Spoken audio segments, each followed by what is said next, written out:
Alrighty. So this one is for you if you feel like you are constantly training your staff what to do and they're just not getting it. You're constantly showing them and they're not picking it up. You're having to repeat yourself and show them over and over again and keep telling them what to do and they're just not getting it. Like, why aren't they getting it? Why is it so hard? You're sick of training people over and over. And I have some bad news and good news. Bad news. I'm going to show you how to fix this. Bad news is it's not them, it's you. It's not them, it's you. But that's a good thing, right? Because this is the good news. When it's you, you can do something about it. So I'm going to demonstrate how this works by using an example of a client that I spoke with recently. He works in a shop and he has staff and he wants them to get better at talking to customers and demonstrating products and explaining different types of things to the customers. And he said to me, here's what I'm going to do. Next time we're working together, I'm going to take her out on the floor with me and she's going to watch what I do. She's going to observe what I do and see how I do it. And because he's got a really high standard, obviously, he's got that high expectation. So when she sees me do that, she can model what I do and learn from the best, right? Great. 100%. Fantastic strategy. However, we're going to upgrade that. So this is what I want to teach you today. There is so much more than just showing what you do and modeling what you do. Like that's step one. You got to be able to demonstrate the thing you want them to do. Actually, that's not even true. You don't have to always be able to demonstrate the thing. You just need to be able to set the expectations, but that's another conversation. For this example, when you are trying to show someone what to do and you want them to step up and do it better, rather than just constantly doing it yourself and going back over the same thing, here is how you get that to actually land with the person and get them to take it on and start doing it themselves. I'm going to teach you how to empower them. And so we call this, in the coaching world, we call this ask, don't tell. So here's how it works. I'm going to write the steps down for you as well. I want to use red. So step one, you ask, and I'm going to tell you what you ask. You say to them, this is what I want you to do. We're going to go out there, we're going to talk to customers. How do you think you would approach that? Right? So before you even get out there on the floor and put them in the situation, you get them to think, how would I do this? How would you go about it? What would you say? What might be some of the things you're thinking about? What might you want to focus on? What do you know already? So you're asking them to elaborate and prepare and think about how they would go about and do it. And then you go out on the floor with them. Step two, I'm not a fan of these. They're not writing very well. Anyway, step two, observe. So this is the tricky bit for people who are experts at what they do and just want to get it done well and get it done right.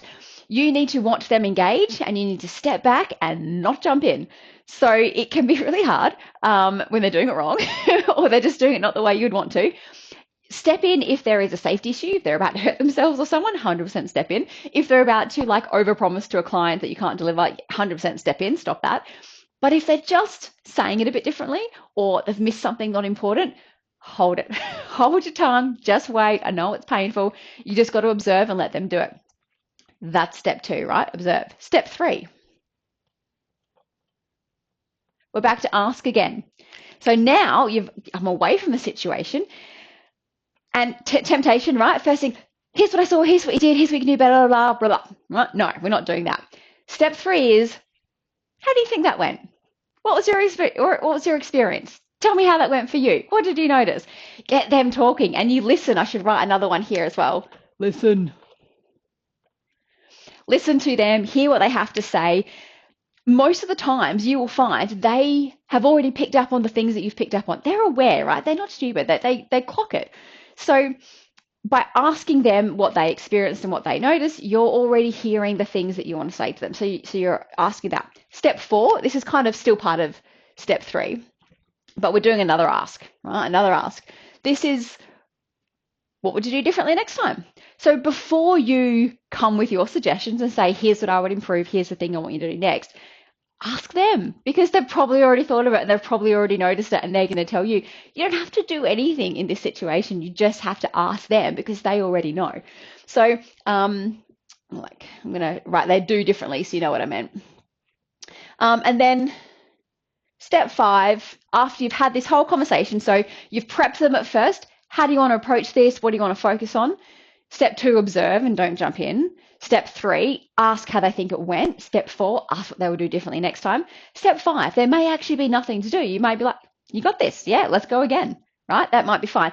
Only at that stage, number five, after you've gone through all of that, then you can tell.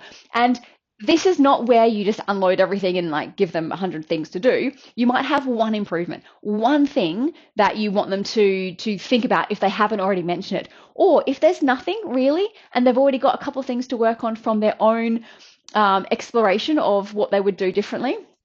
Just reiterate that, validate them for them, say, yeah, I've got you, support you, right? That is how you empower people. That is how you stop being in the cycle of constantly training and showing and repeating yourself to people who aren't picking it up. They're not picking it up because you keep doing it for them. And my husband does this all the time. If I ask him to show me something on the computer, he'll just come in and grab the mouse and do it for me. And I'm like, I just have no idea what you just did then. And then if I need to do it again, I'm like, Phil, can you.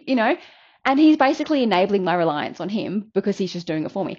You need to take that initial frustration of it's slow, it's not right, it's painful when they're getting it wrong. You got to go through that initial discomfort to coach them through this asking process. And this may take a few times. But once you've got that, then they are empowered to do it themselves. And then you don't need to keep going over the same thing and repeating it. So if you are stuck in that training cycle, this is what you need instead. You need ask, don't tell. So good luck. Let me know how it goes.